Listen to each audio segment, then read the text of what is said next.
அனைவருக்கும் வணக்கம். நாம் இந்தியன் எக்கனாமியில் பேங்கிங் இன் இந்தியா அப்படிங்கிற அந்த சாப்டர் பார்த்துருக்கோம். இந்த கிளாஸில் நாம் ரிசர்வ் பேங்க் ஆஃப் இந்தியா அப்படிங்கிற அந்த டாபிக் பற்றி தான் பார்க்க போகிறோம். Reserve Bank of India last கிளாஸ்லேயே நம்ம சொல்லியிருந்தோம், இந்தியாவில் இருக்கக்கூடிய பேங்க்ஸ் வந்து ரெகுலேட் பண்ணக்கூடிய ஒரு அமைப்புக்கு பேர் தான் வந்து ரிசர்வ் பேங்க் ஆஃப் இந்தியா அப்படின்னு சொல்கிறாங்க.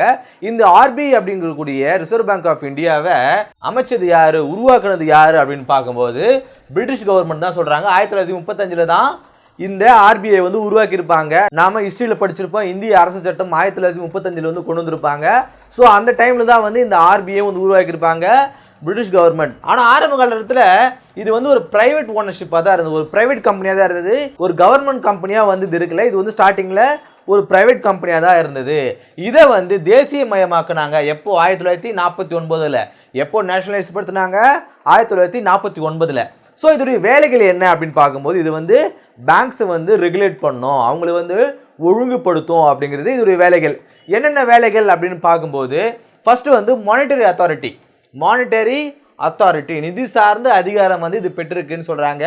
Implementing and maintain monetary policy, நிதி கொள்கையை வந்து இது வந்து இம்ப்ளிமெண்ட் பண்ணும், அதே போல அதை மெயின்டைன் பண்ணும் அப்படின்னு சொல்றாங்க. நிதி கொள்கைனா என்ன அப்படின்னு பார்க்கும்போது, இப்போ ஒரு பேங்க் இருக்கு அப்படின்னா அந்த பேங்க்குக்கு எப்படி வந்து லோன் கொடுக்கலாம், ஸோ அந்த பேங்க் வந்து எப்படி கஸ்டமர்ஸ்க்கு லோன் கொடுக்கும், ஸோ எந்த இன்ட்ரெஸ்ட்டில் வந்து அது கொடுக்கணும், அதை வந்து எப்படி கலெக்ட் பண்ணணும், இதெல்லாம் வந்து மானிட்டரி பாலிசியில் வரும். நம்ம அடுத்த கிளாஸில் மானிட்டரி பாலிசினா என்னென்னு பார்க்கும்போது அதை நம்ம டீட்டெயிலாக பார்க்கலாம். ஸோ இந்த மானிட்டரி பாலிசியை வந்து இம்ப்ளிமெண்ட் பண்ணுறதும் அதை வந்து மெயின்டைன் பண்ணுறதும் ஒரு வேலைகள் அப்படின்னு சொல்கிறாங்க.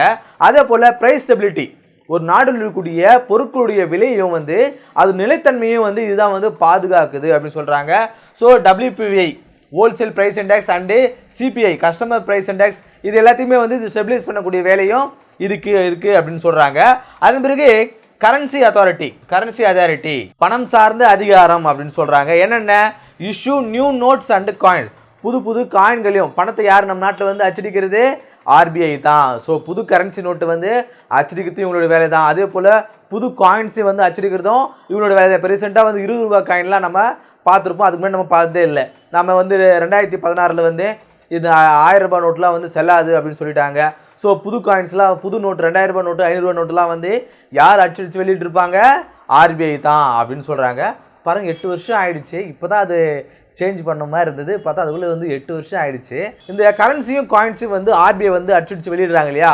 ஆனால் இவங்க 1 ரூபி காயினையும் 1 ரூபி நோட்டு மட்டும் இவங்களால அச்சடிக்க மாட்டாங்க. இது யார் வந்து வெளியிடுவாங்கன்னா, மினிஸ்ட்ரி ஆஃப் ஃபினான்ஸ் தான் வந்து 1 ரூபி காயினையும் நோட்டையும் வந்து இவங்க தான் வந்து ரிலீஸ் பண்ணுவாங்க. ஸோ இந்தியாவில் இருக்கக்கூடிய கரன்சி எல்லாத்தையுமே ஆர்பிஐ தான் வந்து ரிலீஸ் பண்ணுவாங்க.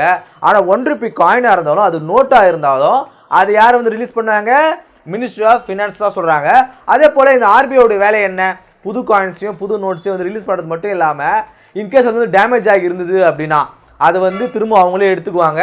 அதை வந்து டெஸ்ட்ராய் பண்ணக்கூடிய வேலையை வந்து இவங்க தான் வந்து பார்த்துக்குவாங்க அப்படின்னு சொல்கிறாங்க. ஸோ ஒரு 500 நோட்டு கிழிஞ்சிருக்கு, அது வந்து சர்க்குலேஷனில் விடும்போது யாரும் அந்த 500 ரூபா நோட்டை வாங்க மாட்டாங்க. இப்போ அந்த 500 ரூபா நோட்டை நாம் எடுத்து போய் பேங்க்கில் கொடுக்கும்போது அந்த பேங்க் என்ன பண்ணும்? ஆர்பிஐ கிட்ட கொடுப்பாங்க. அந்த ஆர்பிஐ என்ன பண்ணும்? அந்த 500 ரூபா நோட்டு வந்து டெஸ்ட்ராய் பண்ணிவிட்டு அதன் பிறகு வந்து புது 500 ரூபா நோட்டு வந்து பிரிண்ட் பண்ணுவாங்க. அதன் பிறகு வந்து அது சர்க்குலேஷன் விடுவாங்க. ஸோ இந்த வேலையும் வந்து ஆர்பிஐ வந்து பார்க்கும் அப்படின்னு சொல்கிறாங்க. ஸோ ஆர்பிஐ என்ன பண்ணும்? புது கரன்சி நோட்டு அண்ட் காயின்ஸ் வந்து பிரிண்ட் பண்ணும். அதன் பிறகு இல்லைன்னா அந்த கரன்சி நோட்டோ இல்லை காயின்ஸோ டேமேஜ் ஆகிருந்துச்சுன்னா அது வந்து டெஸ்ட்ராய் பண்ணிட்டு புது நோட்டு வந்து இல்லை புது காயின்ஸை வந்து பிரிண்ட் பண்ணுவாங்க அப்படின்னு நம்ம பார்க்குறோம். அடுத்தா ரெகுலேட்டர் அண்டு சூப்பர்வைசர், முன்னாடியே பார்த்ததான் இந்தியாவில் இருக்கக்கூடிய பேங்க்ஸ் வந்து ரெகுலேட் பண்ணக்கூடிய ஒரு அமைப்பு இது ஆர்பிஐ அப்படின்னு சொல்கிறாங்க. பாருங்க, பப்ளிக் கான்ஃபிடென்ஸ் மக்களுக்கு வந்து பேங்க் மேலே வந்து நம்பிக்கை ஏற்படுத்தக்கூடிய வகையில் வந்து செயல்படுறதுக்கு இதுவும் வந்து ஒரு காரணம்னு சொல்கிறாங்க. ஸோ பேங்க் மேலே மக்களுக்கு நம்பிக்கை வரணும் அப்படின்னா அது வந்து நம்பகத்தன்மையோடு இருக்கணும் இல்லையா. ஸோ அதுக்குன்னு ஒரு ரூல்ஸ் அண்ட் ரெகுலேஷன்ஸ் வேணும் இல்லையா. இது எல்லாமே வகைப்படுத்துறது யார்? Reserve Bank of India. அதே போல் ப்ரொடெக்ட் டெபாசிட்டர்ஸ், அதில் டெபாசிட் பண்ணக்கூடிய டெபாசிட் கஸ்டமர்ஸ் வந்து பாதுகாக்கக்கூடிய வேலையை வந்து ஆர்பிஐயோட வேலை. ஸோ பேங்க்கில் போகக்கூடிய நம்மக்கிட்ட யாராவது வந்து மிஸ்பிஹேவ் பண்ணுறாங்க, நம்மளை வந்து மதிக்க மாட்டேன்றாங்க, சரியாக ரெஸ்பான்ஸ் பண்ண மாட்டேன்ற அப்படின்னாலும் நாம் வந்து ரிசர்வ் பேங்க் ஆஃப் இந்தியாவுக்கு வந்து கம்ப்ளைண்ட் வந்து ரைஸ் பண்ண முடியும். ஸோ அந்த ஒரு ஃபீச்சர்ஸ் எல்லாமே வந்து ரிசர்வ் பேங்க் ஆஃப் இந்தியா கொடுக்குறாங்க அப்படிங்கிறத பார்க்குறோம். அது பிறகு ப்ரொவைட் காஸ்ட் எஃபெக்டிவ் சர்வீசஸ் என்ன? நாம ஒரு பேங்க்ல போய் நம்ம காசு எடுக்கிறோம் இல்லை டெபாசிட் பண்ணுறோம்னா, ஸோ டெபாசிட் பண்ணுறதுக்கு நம்ம சர்வீஸ் சார்ஜ்னு ஒன்று பே பண்ணணும். அது மாதிரி வித்ட்ரா பண்ணுறதுக்கு ஒரு சர்வீஸ் சார்ஜ் பே பண்ணணும்னா நாம யாராவது டெபாசிட் பண்ணுமா? ஸோ இந்த ப்ராசஸ் அப்படிங்கிறது மக்களுக்கு வந்து காஸ்ட் ஃப்ரீயாக இருக்கணும், இல்லை குறைஞ்ச விலையில் இருக்கணும் அப்படிங்கிற அந்த ரெகுலேஷன்ஸையுமே வந்து ஆர்பிஐ தான் வந்து ரெகுலேட் பண்ணுறாங்க. நான் முன்னாடிலாம் வந்து ஏடிஎம்மில் காசு எடுக்கும்போது நம்மளுக்கு சர்வீஸ் சார்ஜ்னு ஒன்று கிடையவே கிடையாது. ஆனால் பாருங்கள், வருஷம் ஒரு அமௌண்ட் வந்து நம்மக்கிட்ட இருந்து வாங்கிட்டே இருக்காங்க. நீங்கள் வந்து மாதத்தில் இத்தனை முறை தான் நீங்கள் வந்து ஏடிஎம் கார்டு யூஸ் பண்ணணும், வருஷத்தில் இவ்வளோ நேரம் நம்ம யூஸ் பண்ணுறதுக்கே நீங்கள் சர்வீஸ் சார்ஜ் கொடுக்கணும் வாங்குறாங்க இல்லையா? ஸோ இது எல்லாமே இதெல்லாம் இருக்கும்போது, ஆர்பிஐன்னு ஒன்று இருக்கும்போது இந்த அளவுக்கு நம்மக்கிட்ட இருந்து காசு வாங்குறாங்க. ஆர்பிஐன்னு ஒன்று இல்லைன்னா நம்மக்கிட்ட இருந்து எவ்வளோ காசு வாங்க? ஸோ இந்த வேலை எல்லாமே வந்து ஆர்பிஐ தான் வந்து பண்ணுதுன்னு சொல்கிறாங்க. அது வந்து ஃபாரின் எக்ஸ்சேஞ்ச், அந்நிய செலாவணி. அதாவது அமெரிக்க டாலருடைய மதிப்புக்கு இந்தியாவுடைய கரன்சியோடைய மதிப்பு என்ன? ஸோ அதோடைய ரேஞ்ச் வந்து ரொம்ப குறைவாக இருக்கக்கூடாது இல்லையா? ஸோ இந்தியாவுடைய பண மதிப்பு அப்படிங்கிறது உலக நாடுகளில் எந்த அளவுக்கு வந்து வேல்யூபிளாக இருக்குது அப்படிங்கிறத அந்த ஒரு விஷயத்தையுமே வந்து ஆர்பிஐ தான் வந்து பண்ணுதுன்னு சொல்கிறாங்க. பாருங்கள், ஃபாரின் எக்ஸ்சேஞ்ச் மேனேஜ்மெண்ட் ஆக்ட் அப்படிங்கிற இந்த ஆக்ட் மூலமாக 1999 வந்து கொண்டு வந்திருப்பாங்க. அதாவது ஃபெமான்னு சொல்லுவாங்க. இந்த ஆக்ட் மூலமாக ரெகுலேட் பண்ணது மூலமாக இந்த எக்ஸ்சேஞ்ச் ரேட்டு வந்து ஸ்டெபிளைஸ் பண்ணுது ஆர்பிஐ அப்படின்னு சொல்கிறாங்க. அதாவது ஸோ அமெரிக்க டாலர் வந்து ஒரு டாலருடைய மதிப்பு இந்தியாவுடைய மதிப்பில் ஒரு 82 ரூபாய் 83 ரூபான்னு சொல்லுவாங்க இல்லையா? ஸோ அது வந்து டே பை டே வந்து ஏறும் இறங்கும். ஸோ இது வந்து இதே வந்து ஒரு டாலருடைய மதிப்பு வந்து 500 ரூபாய் இருந்துச்சுன்னா இந்தியாவுடைய மதிப்பு வந்து வேல்யூபிளாக இருக்குமா? இருக்காது இல்லையா? ஸோ இதை வந்து மெயின்டைன் பண்ணக்கூடிய வேலையை வந்து ஆர்பிஐ தான் வந்து பண்ணுதுன்னு சொல்கிறாங்க. அடுத்தா பேமெண்ட் அண்ட் செட்டில்மெண்ட், அதாவது பப்ளிக் கான்ஃபிடன்ஸ் இன் பேமெண்ட் அப்படின்னு சொல்கிறாங்க. முன்னாடிலாம் வந்து நமக்கு பேங்க்குக்கு போகணும், ஏதோ ஒரு பேமெண்ட் எடுக்கணும், வித்ட்ரா பண்ணுறோம் அப்படின்னா, அதில் டெபாசிட் பண்ணுறோம் அப்படின்னா நமக்கு அதில் ஒரு கான்ஃபிடன்ஸ் வேணும் இல்லையா? நம்மளுடைய பணம் வந்து ஒழுங்காக போய் சேர்ந்துச்சா இல்லையா? நம்ம ஏதோ ஒரு விஷயத்துக்கு பே பண்ணுறோம், ஒரு எக்ஸாமுக்கு பே பண்ணுறோம் அப்படின்னா அந்த பேமெண்ட் அப்படிங்கிறது நம்பகத்தன்மையோடு இருக்குதா, இல்லை அந்த பேமெண்ட் வந்து ஃபெயில்டு ஆகிடுச்சு அப்படின்னா அந்த காசு திரும்ப நமக்கு ரிட்டர்ன் வருமா அப்படிங்கிற அந்த நம்பகத்தன்மையை வந்து ஆர்பிஐ தான் வந்து ரெகுலேட் பண்ணுதுன்னு சொல்கிறாங்க. முன்னாடிலாம் வந்து பேங்க்குக்கு போகணும், ஆனால் இப்போல்லாம் ஒரு பேடிஎம் ஆகட்டும், கூகுள் பே ஆகட்டும், ஃபோன்பேலாம் யூஸ் பண்ணுறோம் இல்லையா? இன்கேஸ் நம்ம ஒரு பேமெண்ட் பண்ணுறோம், பேமெண்ட் வந்து ஃபெயில்டு ஆகுது அப்படின்னா அந்த காசு வந்து எங்கே போச்சு நமக்கு ஒரு பயம் ஏற்படும் இல்லையா? ஆனால் ஃபெயில் ஆச்சு அப்படின்னா உடனே வந்து நம்ம அக்கௌண்ட்டுக்கு வந்து ரீஃபண்ட் ஆகுது இல்லையா? பேமெண்ட் பண்ணுறோம், பேமெண்ட் ஃபெயில் ஆச்சுனாலும் நம்ம அக்கௌண்ட்லேருந்து அமௌண்ட் டெடிட் ஆனாலும் சில மணி நேரங்களில் சில நிமிடங்கள்லேயே நம்ம அக்கௌண்ட்டுக்கு திரும்ப வருது இல்லையா? ஸோ இந்த ரெகுலேஷன்ஸ்லாம் கொண்டு வரது யார்? ஆர்பிஐ தான் அப்படின்னு சொல்கிறாங்க. இல்லைனா பல மாதங்கள் வந்து கழித்து வாங்க அப்போ தான் தருவன்லாம் வந்து பேங்க்குங்க வந்து அவங்க விஷயத்துக்கு வந்து வேலை செய்வாங்க இல்லையா? ஸோ அதெல்லாம் செய்யக்கூடாது, அதை ரெகுலேட் பண்ணுறதும் ஆர்பிஐ தான் அப்படின்னு சொல்கிறாங்க.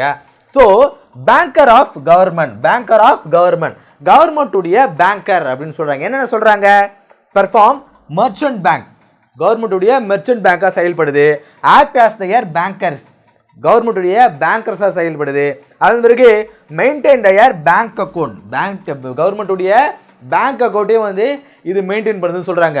ஸோ மெர்ச்சன்ட் பேங்க்னா என்ன? கவர்மெண்ட் ஏதாவது லோன் தேவைப்படுது, காசு தேவைப்படுது அப்படின்னா ஒரு மெர்ச்சன்ட் பேங்காக செயல்படுது, பேங்கர்ஸாக செயல்படுது.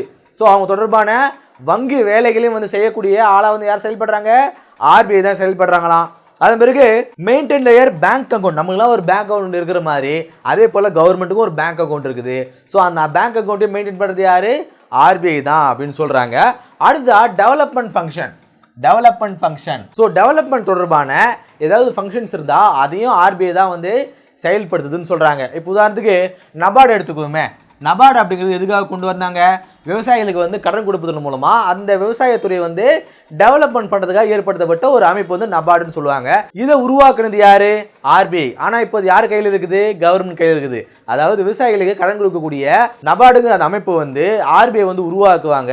அது ஒரு ஸ்டேபிளான ஒரு லெவலில் கொண்டு வந்தது பிறகு அதை கவர்மெண்ட் கூட கொடுத்துருவாங்க. அது கவர்மெண்ட் வந்து அண்டர்டேக் பண்ணி அதை வந்து செயல்படுத்த ஆரம்பிக்கும். இது மாதிரியான நிறைய டெவலப்மெண்ட் அமைப்பு வந்து ஆர்பிஐ வந்து உருவாக்கி இருக்குது. உலகத்தில் பெரும்பாலான பேங்க்ஸ் வந்து செயல்படுத்தாத ஒரு விஷயத்த இந்தியாவில் இருக்கக்கூடிய ஆர்பிஐ பேங்க் வந்து செயல்படுத்துது அப்படின்னு சொல்கிறாங்க.